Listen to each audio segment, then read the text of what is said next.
할렐루야. 주님의 이름으로 환영합니다. 우리 마음을 다하고 뜻을 다해서 여호와 하나님께 예배드리겠습니다. 우리 다 같이 기도하겠습니다.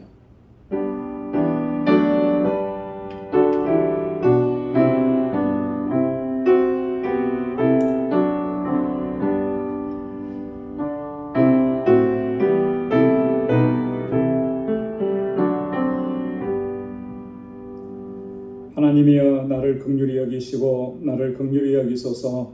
내 영혼이 주께로 피하되 주의 날개 그늘 아래서 이 재앙이 지나가기까지 피하리이다.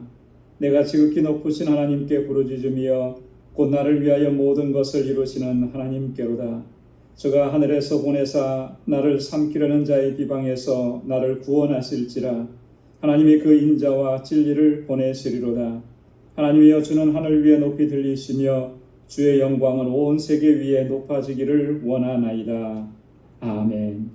자비하시고 은혜가 풍성하신 만군의 주 여호와 하나님 아버지, 오늘도 주님의 은혜 가운데 저희들을 지키시고 보호해 주셨다가 오늘 정하신 이 시간 주님의 보좌 앞으로 다시 나오게 하시고 나를 구원하시고 은혜 베푸신 여호와 하나님을 경배하고 찬양하고 예배케 하시니 감사합니다.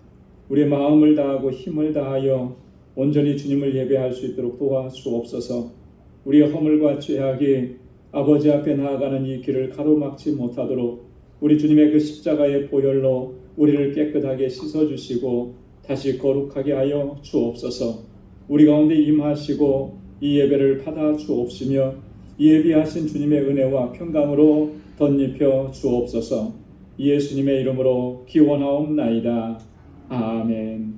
전능하사 천지를 만드신 하나님 아버지를 내가 믿사오며 그 외아들 우리 주 예수 그리스도를 믿사오니 이는 성령으로 잉태하사 동정녀 마리아에게 나시고 본디오 빌라도에게 고난을 받으사 십자가에 못 박혀 죽으시고 장사한 지 사흘 만에 죽은 자 가운데서 다시 살아나시며 하늘에 오르사 전능하신 하나님 우편에 앉아 계시다가 저리로서 산 자와 죽은 자를 심판하러 오시리라. 성령을 믿사오며 거룩한 공예와 성도가 서로 교통하는 것과 죄를 사하여 주시는 것과 몸이 다시 사는 것과 영원히 사는 것을 믿사옵나이다. 아멘. 찬양으로 하나님께 영광 돌리겠습니다. 지존하신 주님 이름 앞에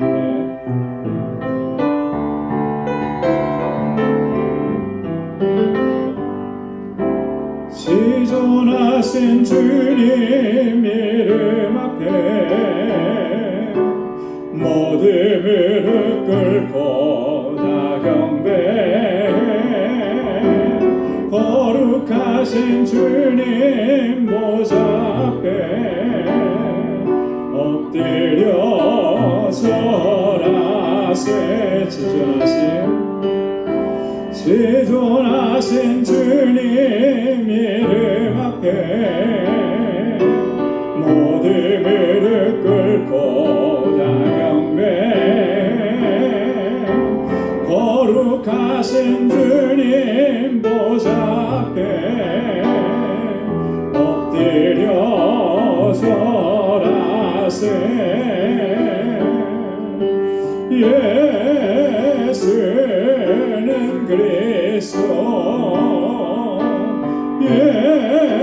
예수는 주,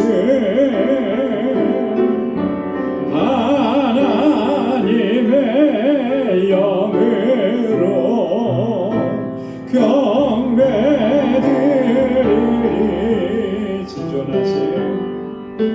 지존하신 주님 이름 앞에 모든 무릎 꿇고 다 경배. 거룩하신 주님 보좌 앞에 엎드려 절하세. 예수는 그리스도, 예수는 주, 하나님의 영으로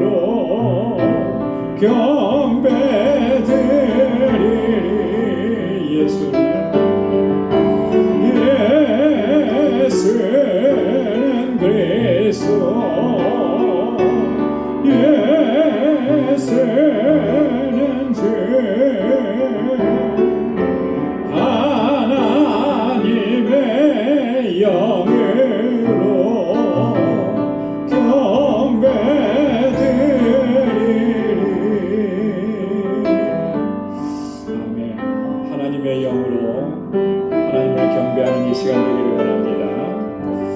그 참혹한 십자가에 힘차게 박수하면서 찬양하겠습니다.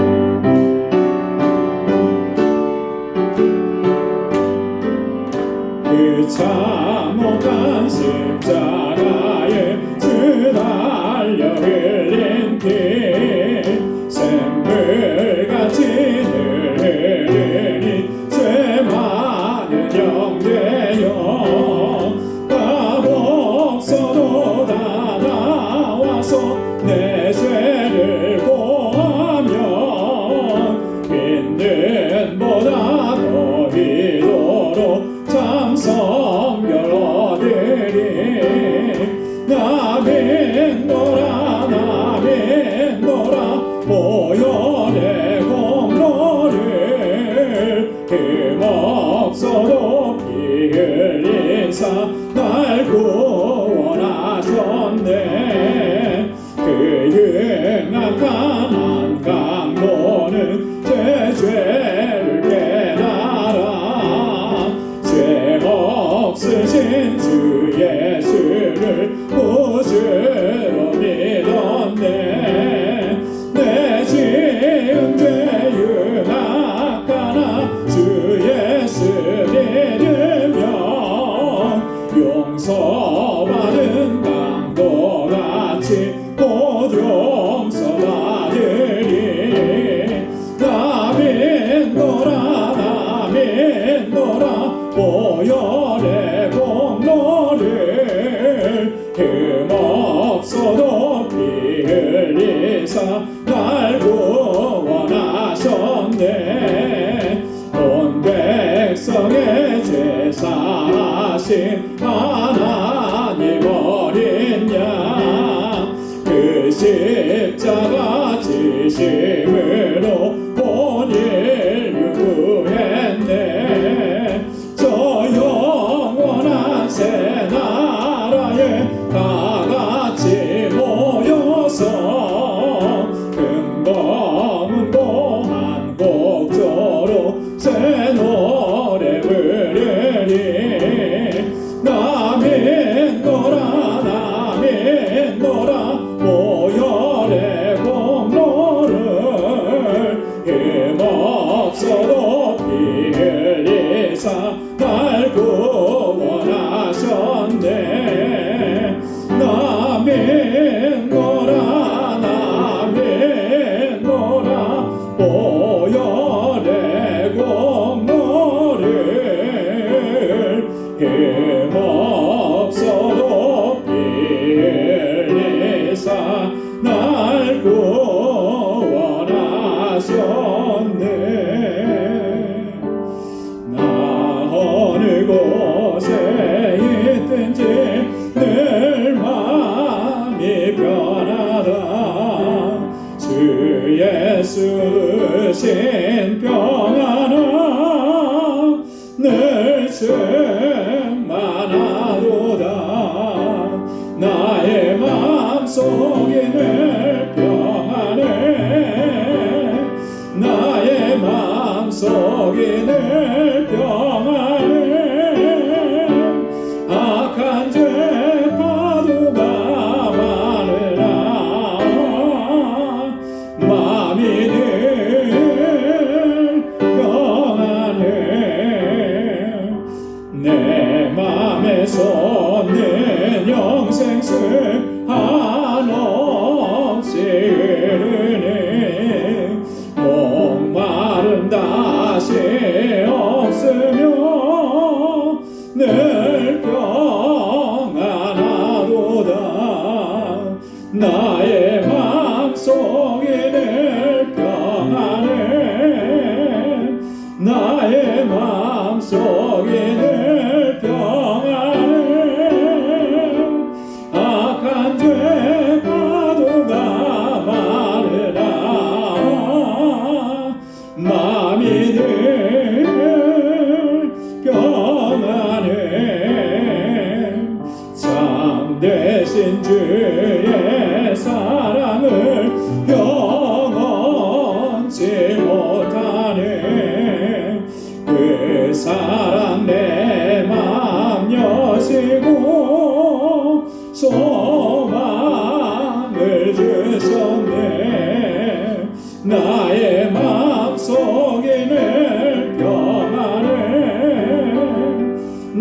나의 마음속에 늘 평안을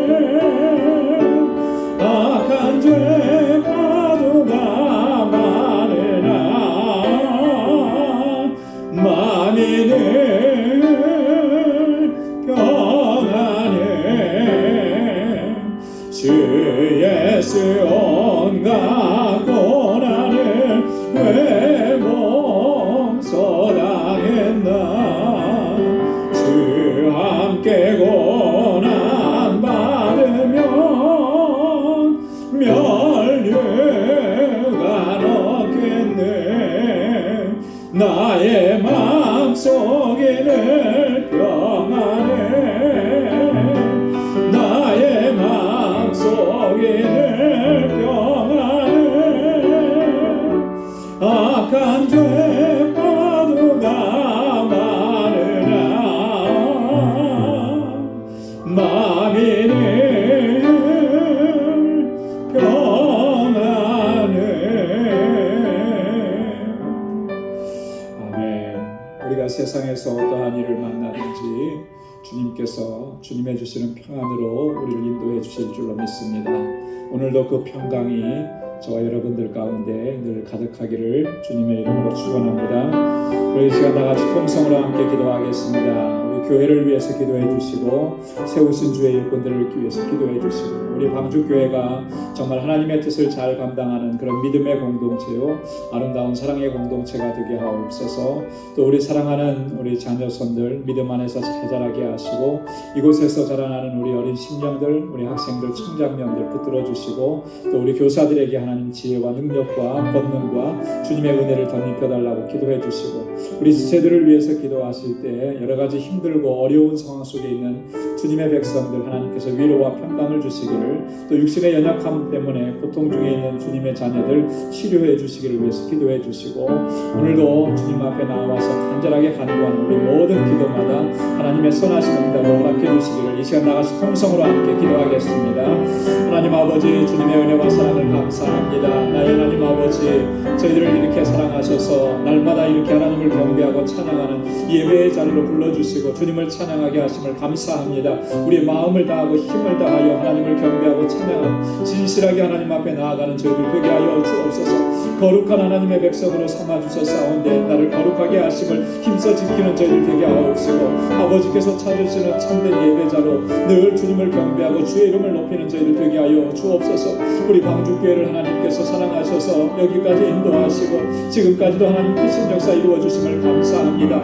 이 세대 가운데 우뚝 서서 진리의 등대가 되게 하시고 아버지 구원의 방주가 되게 하옵소서. 생명의 빛을 전하며 아버지께서 찾으시고 택하시는 영혼들 그 영혼들을 주님 앞으로 인도하는 그 귀한 사명을 잘 감당케 하여 주옵소서. 믿음의 역사와 사랑의 수고 소망의 인내로 소문난 교회가 되게 하여 주옵시고 특별히 아버지 하나님 세우신 주의 종들 아버지 기름 부어 세우신 주의 신실한 일꾼들 각 분야마다 세워주신 하나님의 귀한 종들에게 능력과 권능으로 함께하여 주옵소서. 저희가 수고하고 헌신하며 충성하는 아버지 하나님 그 수고를 통하여서 하나님 이 재단이 아름답게 세워져 가고 아버지 하나님 모든 성도들이 아버지 하나님 은혜 가운데 충만해지도록 도와주시고 하나님께 영광을 돌릴 수 있도록 도와주옵소서. 사랑하는 주의 종들에게 하나님 능력과 권능으로 덧입혀주시고 아버지 날마다 새 힘을 더하여 주옵시며 성령으로 충만하게 하옵소서. 저희의 믿음을 더욱 견고하게 하셔서 세상에서 우리가 어떠한 세파를 만나도 어떠한 시험과 유혹을 만나도 결코 요동치 아니하고 흔들리지 않게 하시고 나의 반석이 되신 주님 안에서 견고하게 서갈 수 있도록 은혜 베풀어 주시옵소서.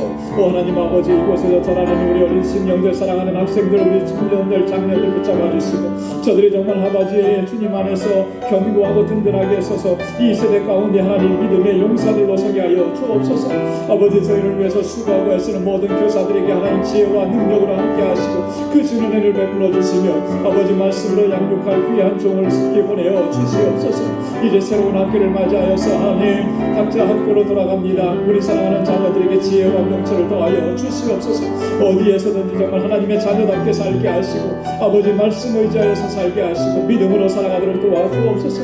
우리 사랑하는 지체들 가운데 하나님 연약한 자녀들 주께서 붙들어 주시기를 원합니다. 세상과 같은 문제가 있을지라도 주님 앞에 다 내려놓게 하시고 아버지 주님께서 그 선하신 손 능력의 손길로 역사하여 주시고 모든 문제들이 주 안에서 해결되는 은혜를 허락하여 주시옵고 육신의 연약함을 치료하여 주옵소서. 우리 연순옥 집사님 하나님 강건하게 하시고 온전하게 회복시켜 주시옵소서. 지금도 세계 곳곳에 복음을 증거하는 주의 종들을 붙잡아 주시고 주의 능력으로 함께하여 주옵소서.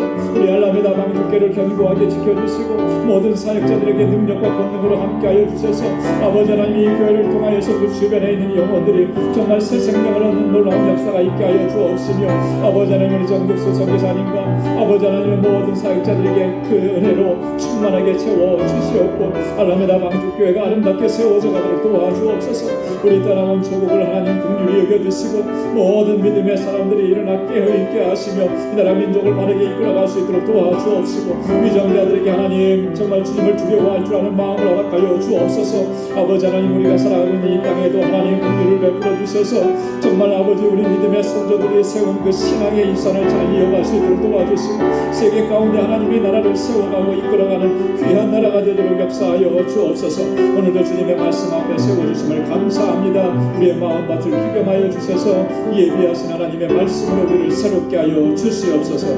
모든 것 감사하고 모든 영광 주님께 올려드립니다. 감사하며 예수님의 이름으로 간절히 기도드리옵나이다. 아멘. 할렐루야. 귀한 응답을 허락해 주실 줄로 믿습니다. 이제 우리 말씀을 함께 묵상하도록 하겠습니다. 오늘 함께 묵상할 하나님 말씀은 고린도전서 제1장 18절에서 마지막 31절까지 말씀입니다. 고린도전서 제1장 18절에서부터 31절까지 우리 한 절씩 교독하도록 하겠습니다. 십자가의 도가 멸망하는 자들에게는 미련한 것이요 구원을 얻는 우리에게는 하나님의 능력이라.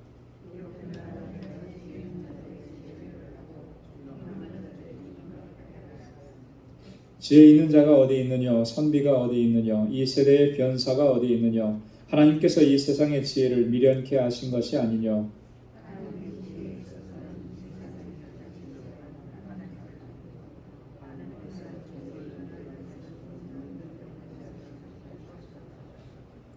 유대인은 표적을 구하고 헬라인은 지혜를 찾으나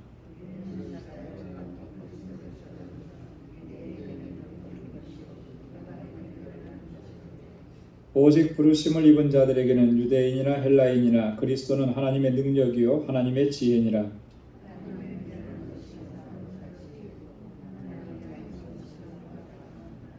형제들아 너희를 부르심을 보라. 육체를 따라 지혜 있는 자가 많지 아니하며 능한 자가 많지 아니하며 문벌 좋은 자가 많지 아니하도다.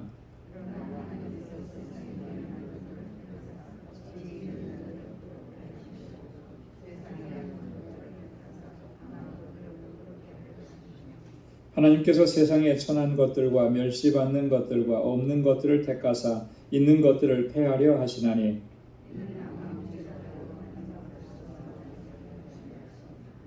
너희는 하나님께로부터 나서 그리스도 예수 안에 있고 예수는 하나님께로서 나와서 우리에게 지혜와 의로움과 거룩함과 구속함이 되셨으니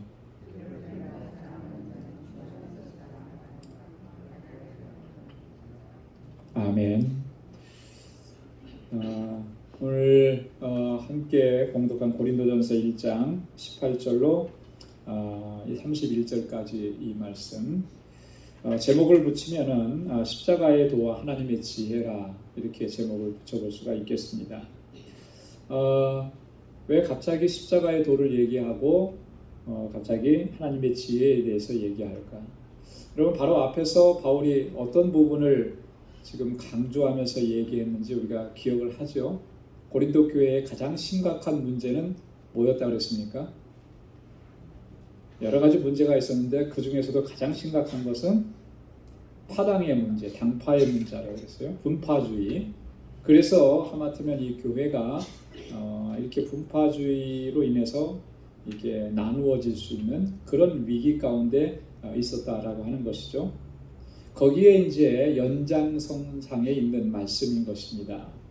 그래서 이 고린도 교회 안에 있는 이 당파주의의 근본적인 원인이 무엇인지를 오늘 이 말씀을 통해서 깨닫게 하는 거예요. 결론부터 얘기를 한다고 하면 이 고린도 교회 성도들이 십자가의 도에 나타난 하나님의 지혜를 자랑하고 그것을 따르지 않고 세상의 지혜를 따르고 세상의 지혜를 자랑하고 그래서 파당을 만들고 그래서 이 교회가 위기 가운데 놓이게 되었다. 이게 결론인 거예요. 그래서 바울은 후반부에 가면 이렇게 얘기하죠. 29절에도 보면 하나님 앞에서 자랑하지 못하게 하려 하심이라. 하나님 앞에서 너희가 세상적인 관점에서 자랑할 수 있는 게 뭐가 있느냐. 자랑할 게 하나도 없다라고 하는 거죠. 31절에도 마지막에 결론을 뭐라고 내렸습니까? 자랑하는 자는 주 안에서 자랑할지니라 그랬어요. 굳이 우리가 자랑해야 될 것이 있다면, 자랑하고 싶다면 세상적인 관점에서 내가 문벌이 좋고 학벌이 좋고 집안이 좋고 이런 거 자랑하지 말고 그건 자랑할 만한 것이 못 된다라고 하는 거죠. 주 안에서 자랑하라. 주님 안에서 뭐가 이루어졌는지, 주님 안에서 내가 어떤 은혜를 받게 되었는지, 주님 안에서 내게 어떤 역사가 일어났는지 그것을 증거하고 그것을 선포하라라고 하는 거예요. 이게 바울의 결론인 것입니다. 자, 오늘 본문의 말씀은 두 부분으로 나눠서 볼 수 있는데요. 18절부터 25절까지 첫 번째 단락에서는 십자가의 도와 하나님의 지혜에 대해서 이야기합니다. 그리고 26절부터 31절까지 두 번째 단락에서는 너희를 부르심을 보라. 한번 너희를 정말 솔직하게 너희를 스스로를 대면해 봐라. 너희 가운데 과연 정말 그렇게 세상적인 관점으로도 자랑할 만한 것이 있어서 그렇게 서로 파당을 나눌 만한 그런 요소가 있느냐. 너희를 구원하신 하나님의 역사가 얼마나 신비롭고 놀랍냐. 그거를 바로 보라. 이렇게 권고하는 것입니다. 자, 먼저 그러면 첫 번째 단락부터 한번 보겠습니다.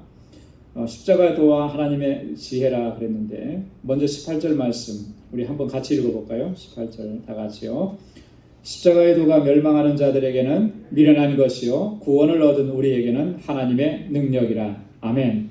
그렇습니까? 아멘이죠? 예. 십자가의 도에 나타난 그 양면성을 여기서 얘기하는 거예요. 멸망하는 자들에게는 십자가의 도가 어떻게 보인다는 거예요? 미련해 보인다라고 하는 거예요. 그러나 구원 얻는 우리들에게는 하나님의 능력인 거예요.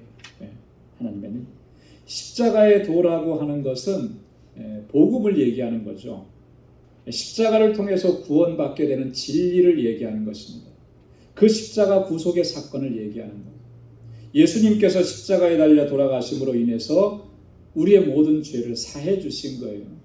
그리고 우리를 의롭다고 하신 거죠. 그렇게 구원을 이루신 거예요. 그게 바로 십자가의 도예요. 자, 근데 그것이 멸망하는 자들에게는 미련하게 보이는 것이다.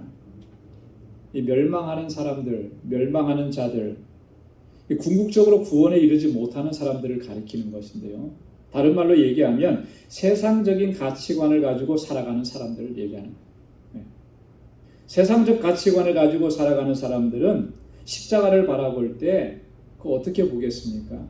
그 어리석고 미련해 보이기 마련. 여러분 보십시오. 세상적인 가치관을 가지고 있으면 기독교적 가치관을 가지고 살아가는 사람이 참 우습게 보이는 거예요. 그렇지 않습니까? 세상적 가치관을 가지고 기독교인들이 말씀대로 그 신앙의 가치관을 가지고 살아가는 모습, 그렇게 희생하고 헌신하고 자신을 버리는 그 모습을 보면 어떻게 생각하겠습니까? 어떻게 어리석게도 저렇게 살아가냐, 어떻게 미련하게 저렇게 살아가냐, 이렇게 얘기할 수밖에 없는 거예요. 세상적 가치관으로서는 도저히 납득할 수 없고 이해할 수 없는 그런 부분들이에요. 여러분 지금도 말씀에 순종해서 정말 자신의 모든 것을 다 버리고 세계 곳곳에 나아가고 정말 오직까지 가서 거기서 자신의 생명까지도 내어놓고 지난번에 그 이야기를 나누다가 치과 의사로 은퇴하시고 지금 혼두라스에 가서 사역하시는 장로님께서 그러셨다고 그러더라고요. 여기서 영광의 죽음을 맞이하고 싶다고. 여러분 그 치과 의사 정도 되시고 그랬으면 완전히 노후가 이제는 다 편안한 거 아니겠어요, 그죠?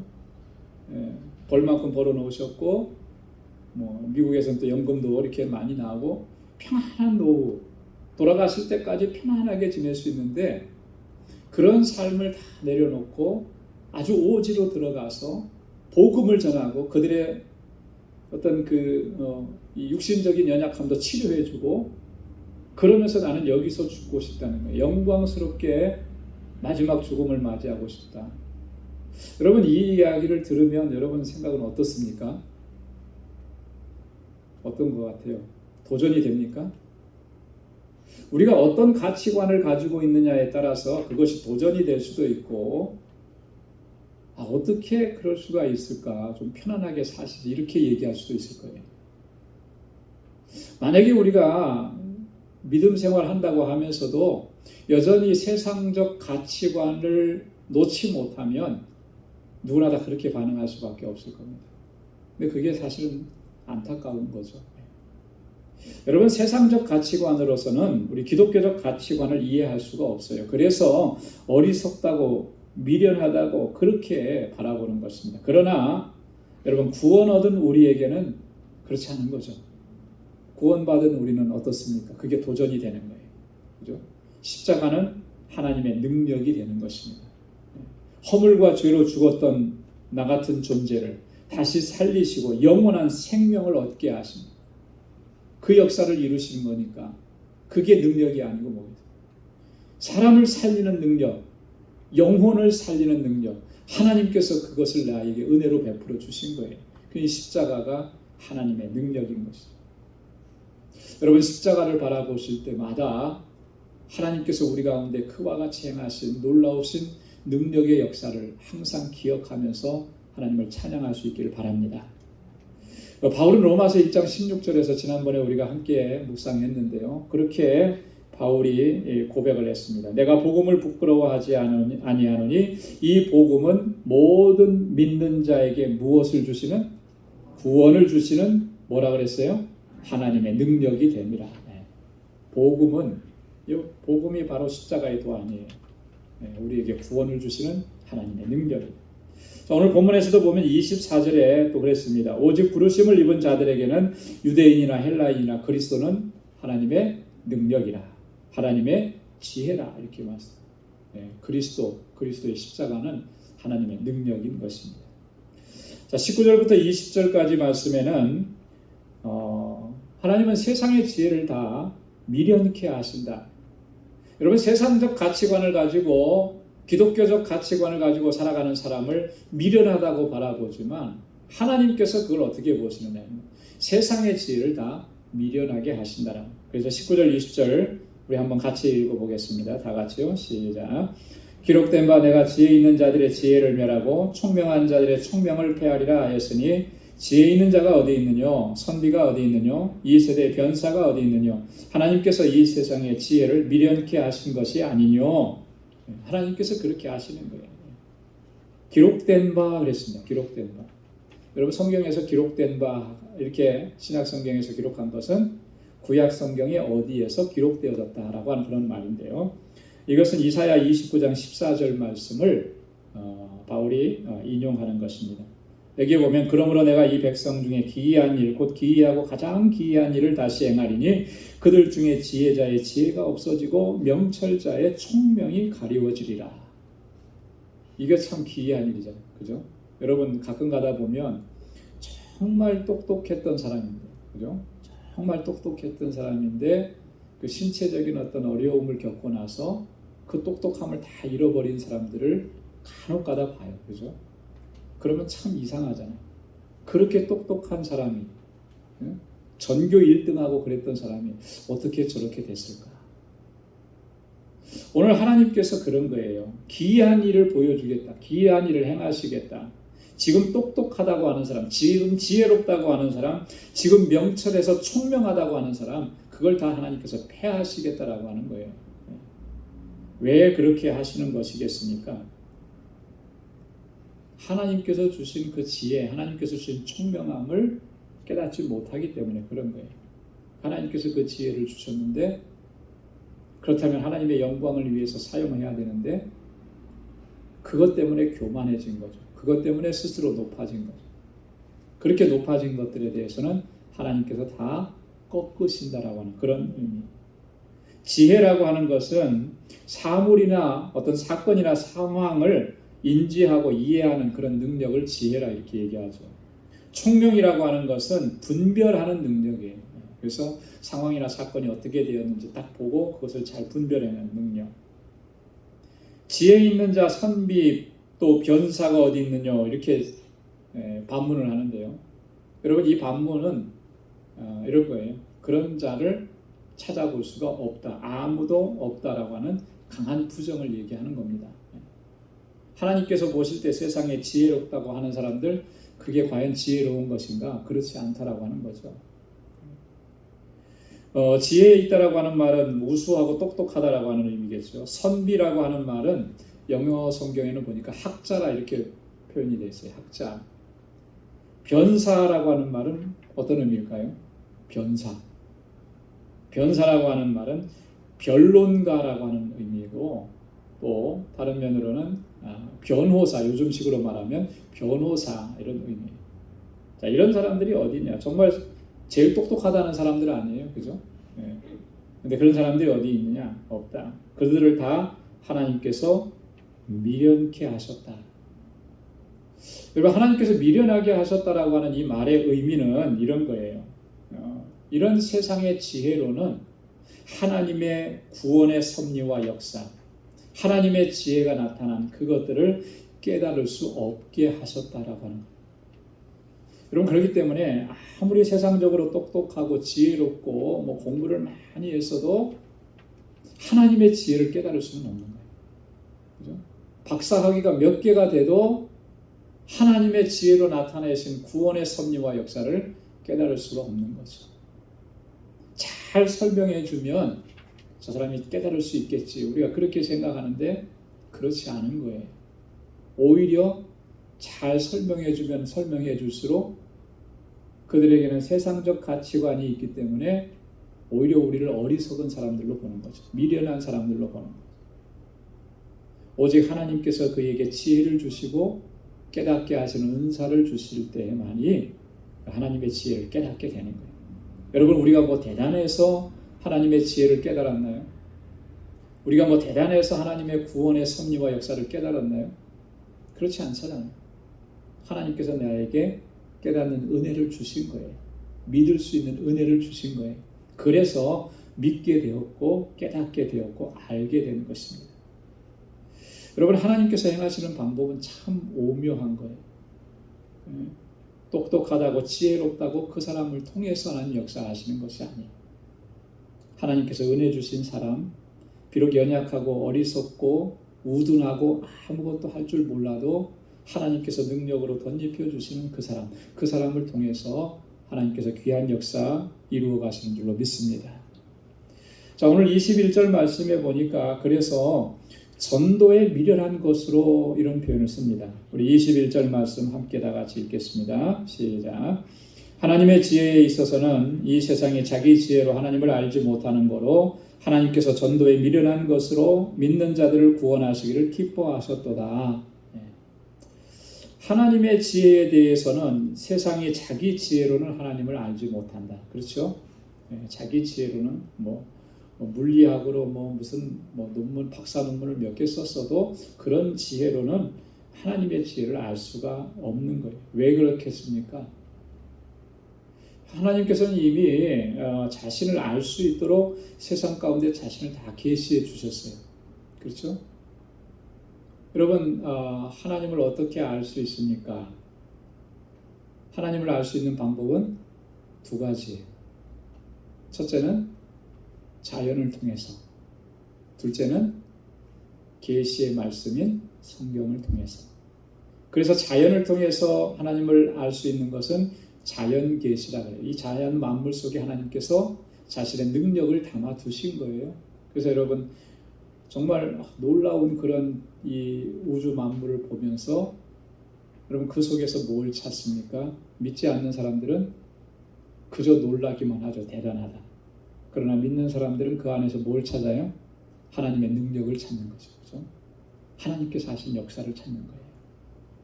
그게 자연계시, 일반계시. 하나님께서는 또한 성경을 우리에게 주셔서 하나님께서 우리에게 어떤 역사를 이루시고 어떻게 구원의 역사를 이루셨는지를 깨닫고 알게 하시는 거예요. 그래서 성경을 가리켜서 특별계시라.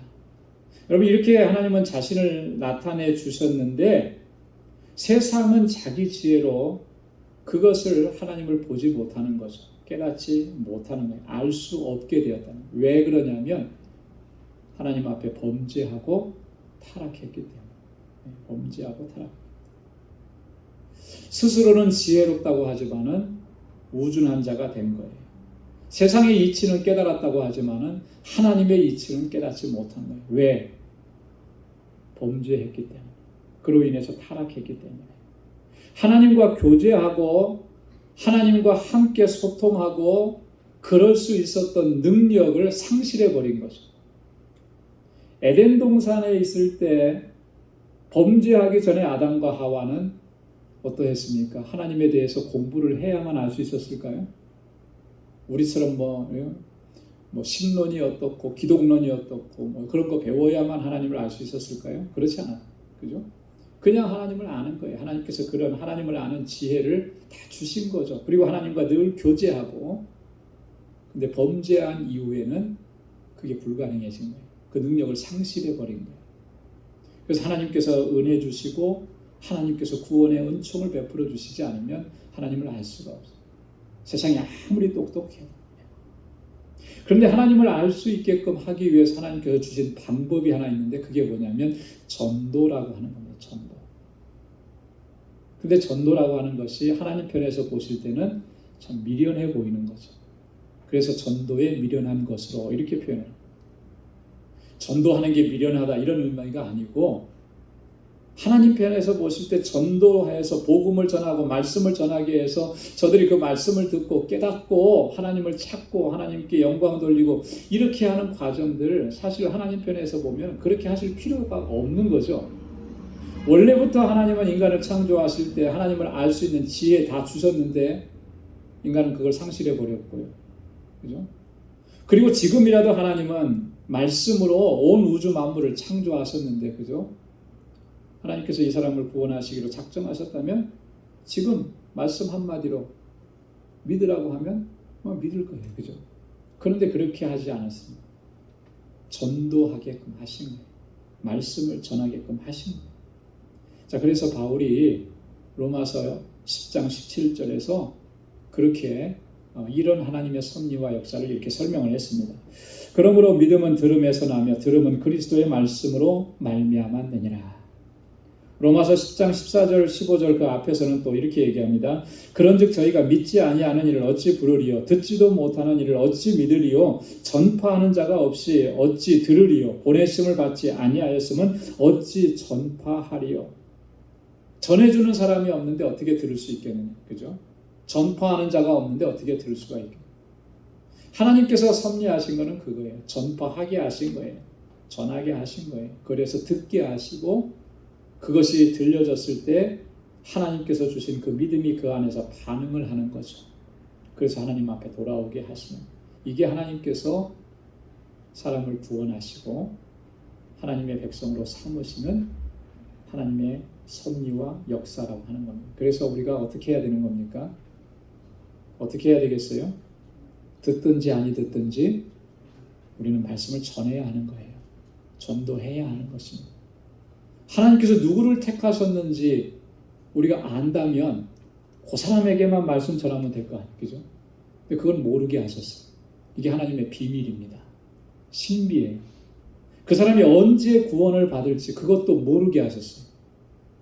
그걸 알았다면 딱 그때 가서 말씀을 전하면 될 거예요. 그죠? 근데 그건 몰라요.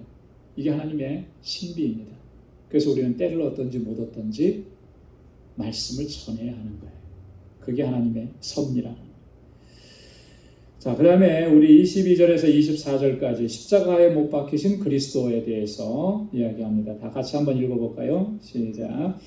유대인은 표적을 구하고 헬라인은 지혜를 찾으나 우리는 십자가에 못 박힌 그리스도를 전하니 유대인에게는 거리끼는 것이요 이방인에게는 미련한 것이로되 오직 부르심을 입은 자들에게는 유대인이나 헬라인이나 그리스도는 하나님의 능력이요 하나님의 지혜니라. 아멘.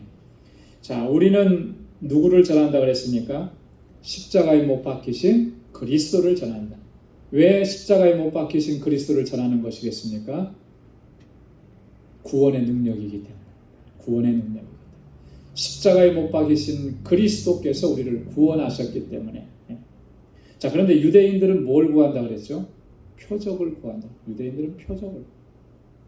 표적이라고 하는 것은 초자연적인 이적, 기적 이런 걸 얘기하는 건데요. 사실 그 유대인들의 역사를 보면 성경의 이스라엘의 역사는 다 이렇게 처음부터 출애굽 시대로부터 예수님 시대까지 끊임없이 그런 이적과 표적, 기사 이런 것의 역사였습니다. 그 속에서 살아왔어요.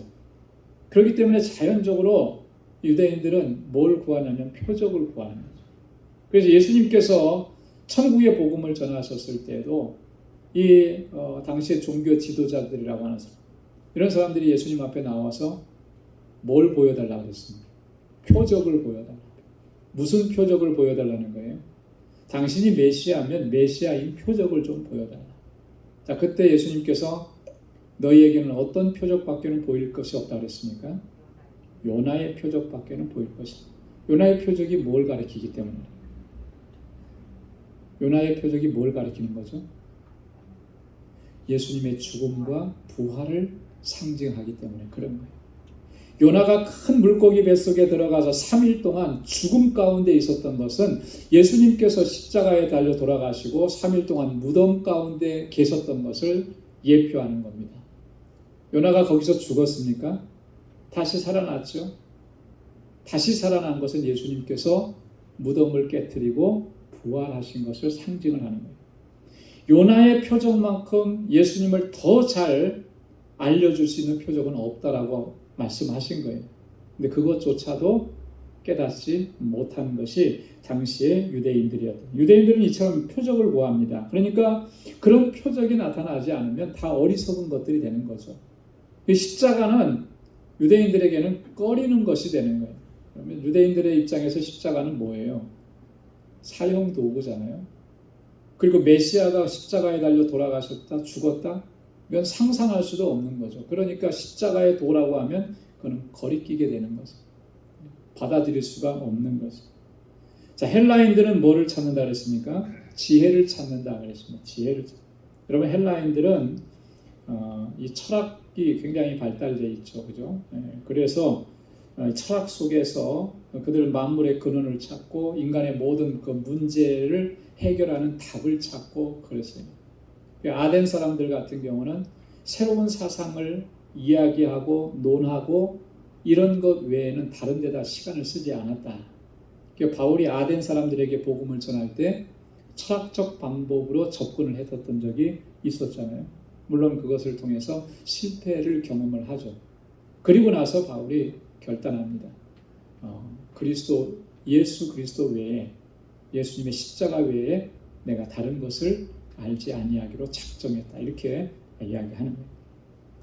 자, 십자가에 못 박힌 그리스도, 부르심을 입은 자들에게는 오직 십자가에 못 박힌 그리스도만을 전한다라고 바울이 이야기하는 것입니다. 여러분, 그래서 우리가 증거할 때, 여러분, 복음을 전할 때 다른 것을, 복음의 핵심적인 내용을 놓쳐서는 안 되는 겁니다.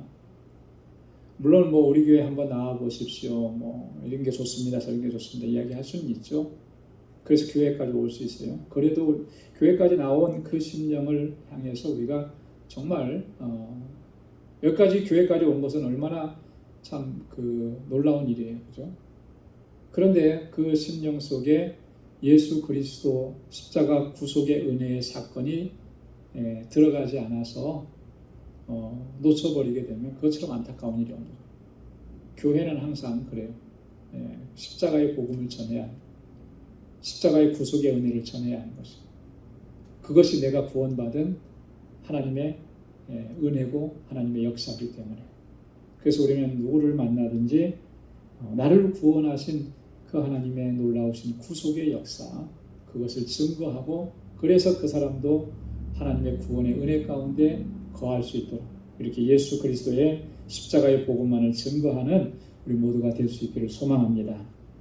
자, 25절에서는 이렇게 하나님의 이 모든 지혜가, 그리스도의 십자가 구속의 은혜 속에 나타난 하나님의 지혜가 얼마나 탁월한지를 이렇게 설명을 합니다. 25절 다 같이요. 시작. 하나님의 미련한 것이 사람보다 지혜 있고 하나님의 약한 것이 사람보다 강하니라. 아멘. 자, 근데 여기 참 재미있는 표현이 있어요. 그죠? 하나님의 미련한 것이, 하나님의 약한 것이, 이런 표현이 있는데, 여러분, 이게 하나님께는 존재할 수 있는 것이겠습니까? 하나님께 이런 말을 할 수가 있는 것이겠어요? 하나님의 좀 약해 보이는 부분, 하나님의 좀 미련해 보이는 부분. 여러분, 이런 표현은 사실 하나님께 쓸 수 없는 표현이죠. 그런데 바울이 왜 이렇게 썼겠습니까? 강조하기 위한 거예요. 그죠? 너희가 세상적으로, 인간적으로 아무리 그렇게 생각을 해서 하나님의 약한 부분이 있다고, 뭐 사람에게도 누구나 강한 사람에게는 약한 부분이 있는 것처럼 그렇게 있다고 생각하더라도 인간의 지혜라는 것보다 훨씬 더 뛰어나다. 인간의 능력이라는 것보다 훨씬 더 뛰어나다. 비교할 수 없다라고. 사람에게 속한 그 어떤 지혜와 능력도 하나님의 지혜와 능력과는 비교할 수 없다라고 하는 거, 그것을 이야기해요. 그렇기 때문에 세상에 지혜 있는 것으로 자랑하지 말라는 거죠. 세상에서 내가 좀 권세가 있고 능력이 있다고 그거 자랑하지 말라는 거예요. 자, 그러면서 이제 26절부터 31절에서는 자, 그러면 시선을 좀 너희에게로 돌려봐라. 너희를 부르심을 보라. 이렇게 얘기합니다. 고린도 교회 성도들을 부르신 하나님의 섭리와 역사, 그 속에 나타난 하나님의 능력과 지혜가 어떻게 나타났는지 그거 한번 좀 보자. 그래서 자, 26절에 보니까 형제들아 너희를 부르심을 보라. 육체를 따라 지혜 있는 자가 많지 아니하며 능한 자가 많지 아니하며 문벌 좋은 자가 많지 아니하도다. 여러분, 이 표현을 좀 이렇게 다른 말로 표현하면, 한마디로 표현하면 이런 거예요. 너희를 보니까, 너희 육체를 따라서 너희 보니까 별 볼 일 없는 사람 아니냐, 이런 거죠. 별 볼 일 없지 않느냐. 여기서 말하는 이 육체를 따라라고 하는 이 말은요, 다른 말로 표현하면 세상적인 관점을 따라서 인간의 조건 그 자체만을 보면 과연 너희가 자랑할 만한 것이 있느냐, 뭐 어디 내세울 만한 것이 있느냐, 여기 지혜자가 없지 않느냐, 능한 자가 많지 않지 않느냐, 문벌 좋은 자가 없지 않느냐. 능한 자라고 하는 것은 권세와 권력을 가진 사람들을 얘기해요. 가끔 가다가 그런 생각을 할 때도 있죠. 교회가 정치적으로 어려움을 겪게 되거나 뭐 불이익을 당하나 그러면 교회 안에 좀 정치를 하는 사람이, 좀 국회의원이나 한 사람이 있으면 얼마나 좋을까, 이런 생각을 할 수도 있어요. 그죠? 그런 일에 어려움을 겪게 되면. 그런데 그런 사람도 없는 거예요. 지금 고린도 교회는 문벌이 좋다라고 하는 것은 유력한 가문에 속한 사람, 그런 사람도 없지 않느냐. 우리 뭐 가문 좋은 거 막 얘기하고 자랑하고 그러잖아요. 그런 사람도 없지 않느냐. 자, 그러니까 고린도 교회 성도들의 형편이 어떠했는지를 우리가 좀 짐작해 볼 수가 있는 거죠. 대부분의 교회들이, 초대교회들이 다 그러했어요. 그죠? 그 시대에 얼마나 뭐 대단한 정치가들이나 권력가들이 복음을 영접하고 와서 이 공동체 안에 속해 있었냐, 그런 경우가 거의 없거든요. 대부분은 다 그 사회에서 멸시받고 천대받고, 또 남의 집에 노예로 있었던 사람, 종으로 있었던 사람, 이런 사람들이 모여 있는 게 초대교회 공동체의 특징 중에 하나였다라고 합니다.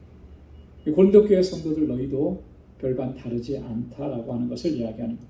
자, 그런데 하나님께서 역사하시는 것은 얼마나 놀랍냐.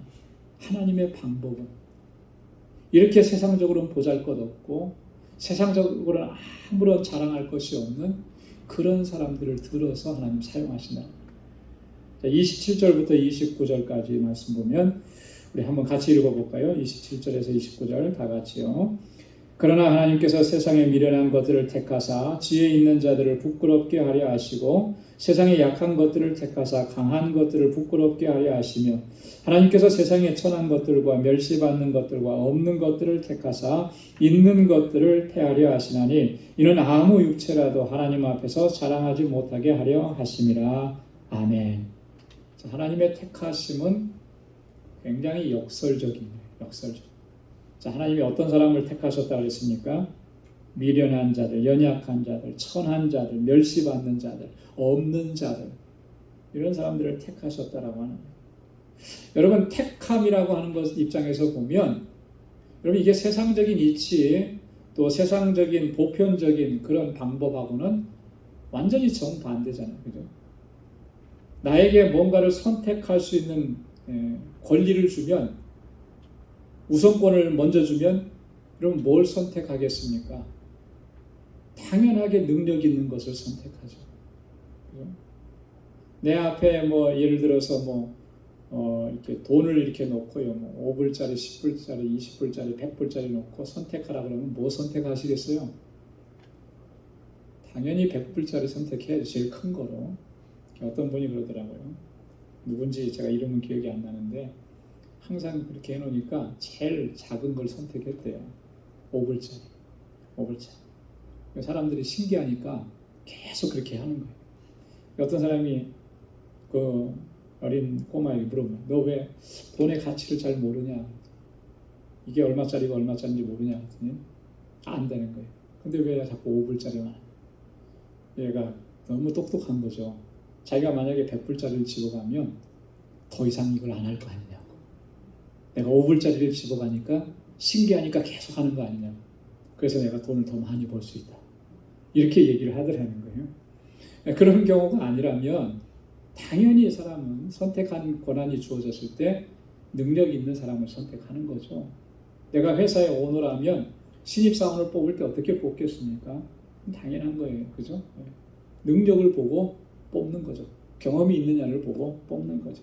그러니까 세상은 당연히 그렇게 하는데 하나님의 택하심을 보면 굉장히 역설적인 거예요.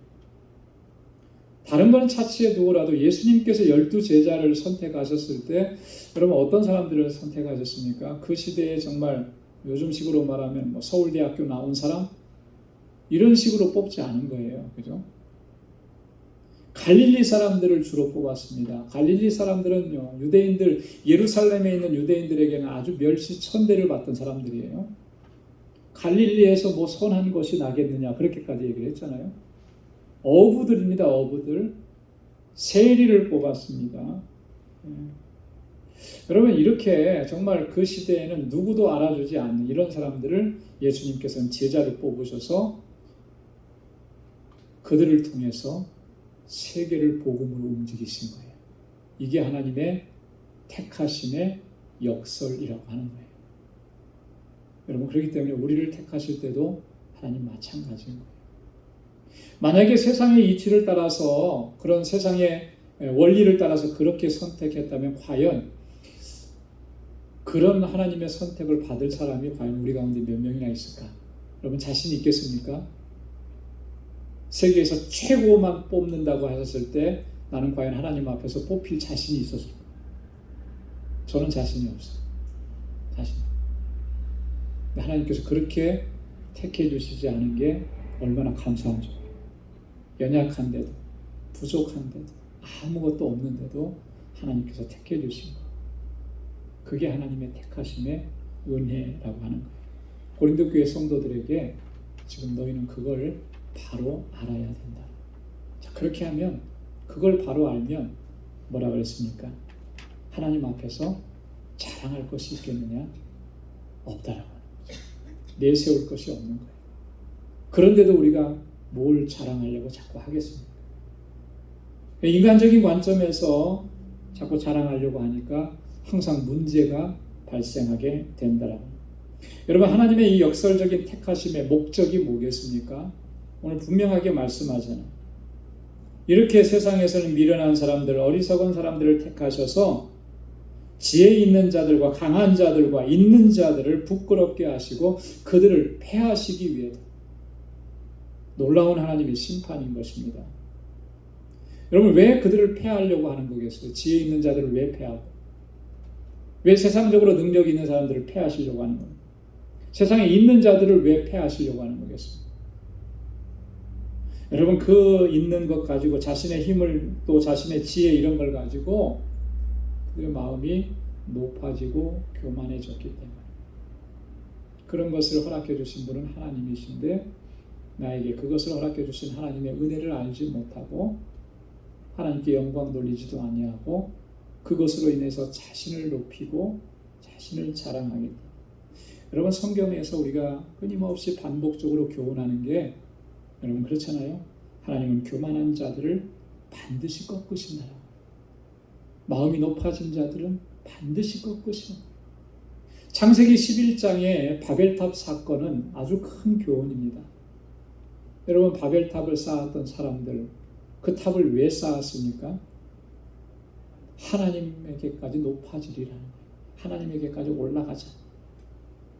여러분, 사람이 지혜롭다고 하는 세상적인 지혜는요, 결국 하나님을 향해서 도전하는 거예요. 그만큼 마음이 높아지는 거예요. 그래서 그걸 하나님은 꺾으시는 거예요. 흩으시는 겁니다. 그때 그 사람들이 그렇게 마음만 높이지 않았어도 오늘 우리가 언어 때문에 이렇게 고생하지는 않았을 텐데 그런 생각을 좀 해보기는 하죠. 하나님 앞에서 아무도 자랑하지 못하게 하시기 위해서 하나님께서 연약한 자, 미련한 자, 천히 여김을 받는 자 그들을 들어서 하나님께서 사용하신다. 자, 그래서 결론입니다. 30절 31절에 자랑하는 자는 주 안에서 자랑하라. 우리 함께 같이 읽어보겠습니다. 30절 31절 너희는 하나님께로부터 나와서 그리스도 예수 안에 있고 예수는 하나님께로 나와서 우리에게 지혜와 의로움과 거룩함과 구속함이 되셨으니 기록된 바 자랑하는 자는 주 안에서 자랑하라 함과 같게 하려 함이니라. 아멘. 너희는 하나님께로부터 나서 그리스도 예수 안에 있다. 그렇죠? 하나님의 구원의 섭리와 계획과 역사로 말미암아 우리가 예수 그리스도 안에 있는 그 구원의 은혜를 입은 자가 되었다라고 하는 그런 의미입니다.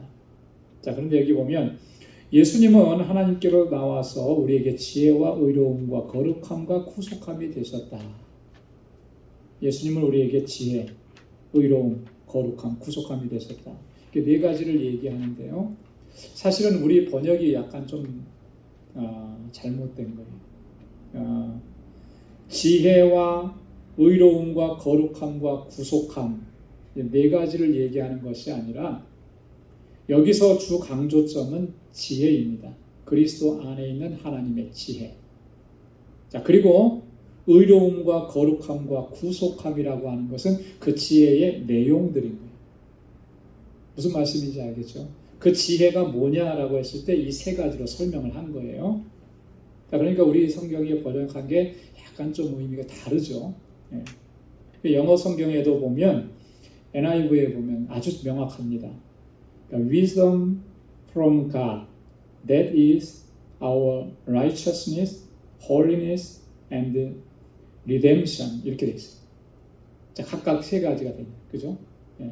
이 의로움과 거룩함과 구속함이라고 하는 것은 예수 그리스도 안에 있는 하나님의 지혜의 내용이라는 거예요. 자, 그 하나님의 지혜는 우리에게 뭘 이루신 거예요?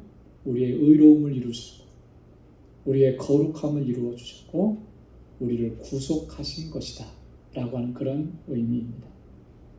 자, 그렇기 때문에 우리는 자랑하는 자는 주 안에서 자랑하라. 주 안에서 세상의 지혜를 자랑하지 말고 영원하신 하나님의 지혜이신 예수 그리스도의 구속의 은혜만을 자랑하라. 주님만을 자랑해야 돼. 바울이 왜 이걸 얘기한다고 그랬습니까? 그들이 예수 그리스도 안에 있는 주님의 은혜만을 자랑하지 않고 세상적 관점에서 문벌과 학식과 이런 것들만 자랑하면서 편을 갈라버렸잖아요. 파당을 이루어버렸잖아요. 고린도 교회의 분쟁과 파당 형성의 근본적인 문제가 세상 것 자랑하니까 그래요. 여러분, 오늘 우리 교회도 오늘날 교회도 마찬가지입니다. 교회가 왜 자꾸 분파가 생기고 나눠집니까? 왜 그래요? 우리가 그리스도만 자랑하면은 하나 되는 것인데요. 그리스도 안에 다 있다고 하는데 왜 자꾸 나눠지는 거예요? 세상적 가치관으로 자꾸 사람들이 모이는 거예요. 어디 출신 모이고, 그죠? 어느 지방 사람들 모이고, 이게 하나님의 기준입니까? 세상의 기준이에요. 그죠? 어느 학교 출신 따로 모이고, 언제 이 교회에 왔느냐 따로 모이고. 여러분, 이렇게 끼리끼리 모이는 것은 우리가 하나님의 이 구속의 은혜를 망각하고 살아가는 거예요. 절대적으로 우리가 경계해야 될 부분들입니다. 그건 사탄의 전략인 거예요. 그리스도 안에서 우리는 하나입니다. 그리고 우리가 정말 예수 그리스도의 구속의 은혜만을 자랑한다면 우리가 자랑하는 것은 다 똑같아지는 거예요. 그죠? 다른 거 자랑하지 않죠. 다 같이 구속의 은혜를 받았고 그 은혜만을 자랑하고 그렇게 하나님을 경배하고 찬양. 여러분, 우리 방주교회가 그런 공동체가 될 수 있기를 주님의 이름으로 축원합니다. 기도하겠습니다. 하나님 아버지, 참 고맙고 감사합니다. 오늘도 귀한 말씀을 통해서 저희들에게 또 깨닫는 은혜를 허락해 주시고 우리의 또 잘못된 생각들을 바로 잡을 수 있도록 하나님께서 은혜 베풀어 주심을 감사합니다. 세상적 가치관을 가지고 살아가지 않도록 하나님 우리 가운데 성령으로 역사하여 주옵소서. 주님의 주시는 은혜와 하나님의 지혜, 예수 그리스도의 구속의 은혜만을 자랑하고 의지하고 그렇게 믿음으로 살아가는 저희들 되게 하여 주옵소서. 우리 방주교회가 하나님의 뜻 안에서 견고하고 든든하게 서서 이 세대 가운데 주님의 주신 사명을 잘 감당하는 그런 믿음의 공동체가 되게 하여 주옵시고 또 우리 서로 사랑하고 아끼고 또 위로하고 격려하는 진정한 사랑의 공동체로 우뚝 설 수 있도록 도와주옵소서. 그래서 이 마지막 세대에 주님의 주신 사명을 잘 감당할 수 있는 우리 모든 권속들이 되게 하여 주옵소서. 이제는 우리 주 예수 그리스도의 무한하신 은혜와 하나님 아버지의 크고 놀라우신 사랑과 성령의 위로 교통 충만하심의 역사가 하나님의 뜻대로 주님의 영광을 위해 살아가기로 결단하는 우리 방주의 모든 믿음의 권속들과 또 저들의 가정과 직장, 생업의 터전과 학업 위에 이제로부터 영원까지 함께 하시기를 간절히 축원하옵나이다. 아멘.